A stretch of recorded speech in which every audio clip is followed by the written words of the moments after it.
It's Armageddon weekend, and to be honest, I've had a bit of a love-hate relationship with the Armageddon Expo, in that I really love going, and when I get there I'm like, And I was wondering whether or not after being absent for a couple of years that was still going to be the case this year.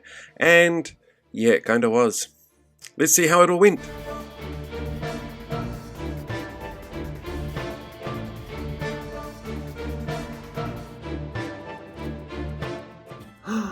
It's Armageddon weekend, and I have to admit, I wasn't going to go to this one, and then it's like, you know what, I've been starved for kind of pop culture-y stuff, because we've had COVID lockdowns and that kind of stuff, which has sort of thrown everything into disrepute and disrepair and panic, and they rescheduled everything for this weekend that was coming up, and I'm like, yeah, I can do this weekend coming up. But then I went and bought tickets online, which is something I haven't done in a while, because normally I go in on an exhibitor pass or a press pass.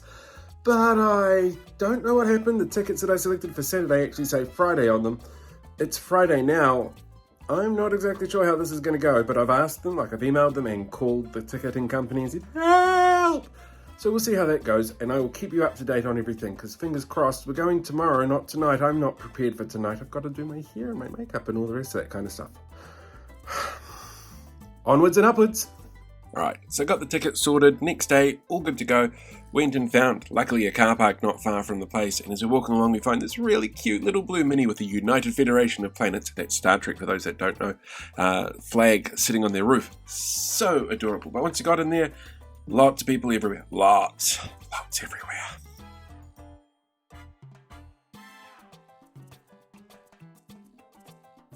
So the 501st had a massive presence. Now this is pod racing. It was a huge display that was there. This is the way. And there was a whole bunch of dancing going on, which I'm never going to do because I am a terrible dancer. Like absolutely terrible dancer. And it was still really crowded no matter wherever we went. And that for me was a little bit, because, you know, pandemic. We're still kind of getting through it. I haven't had COVID. I don't want it. Oh, check it out. This is the airsoft section. And that there is my son Keely, who stayed with me for the weekend and made a hell of a mess. So one of the things that really struck me while I was there was the lack of cosplay and the weird kind of atmosphere. And again, this could be down to the fact that this is the first big sort of pop culture event since COVID hit. And so people are a little bit wary, a little bit, and so I totally get there not being a huge amount of cosplay, but it also felt like there were a few things missing that would normally be there. And I could not, for the love of God, find me the one thing that I was looking for. It was really difficult to locate the things that I particularly wanted. And you know, that's on me.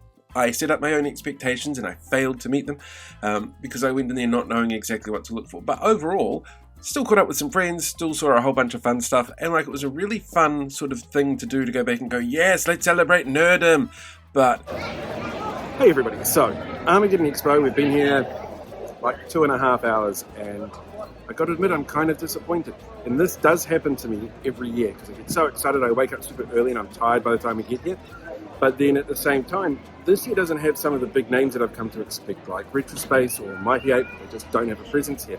And I was after something really specific. I wanted something that looked like a camera-ready, almost lightsaber from Star Wars. Nothing here. Nothing at all. You can buy wooden swords as far as the eye can see at every second shop. And I did manage to get me some American candy, but stuff I wanted just wasn't here. Just kind of depressing. But you know, it's still a fun day out. Who doesn't love a good day out? So I've had a couple of days to think about this and ponder this now, and I stand by my comments that I was a little disappointed, but that was me personally. I set up my own expectations. I don't think they were too out there, but maybe they were. And maybe what I actually should reconsider is the fact that to put on an event like this is it's an epic undertaking. So many people went to it, so many people enjoyed it. It was in such a huge area, and that's the important thing to take away from an event like Armageddon Expo.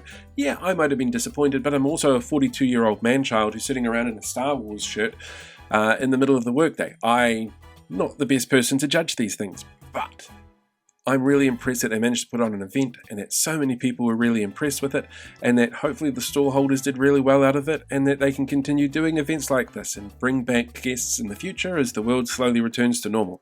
So if you're looking at Bayageddon, or I don't know what, I want to say Parmageddon, that would be a cool one. Probably Welligeddon, something along those lines. Wherever it is, go along and support those local artists and those local stall holders that are there, because it's a fun day out. And as long as you look after yourself and take precautions and don't set yourself impossibly high expectations, like moi, you should have a great time. I guess that's really how I sum this up. So until next time, ka kite anō, have a good one.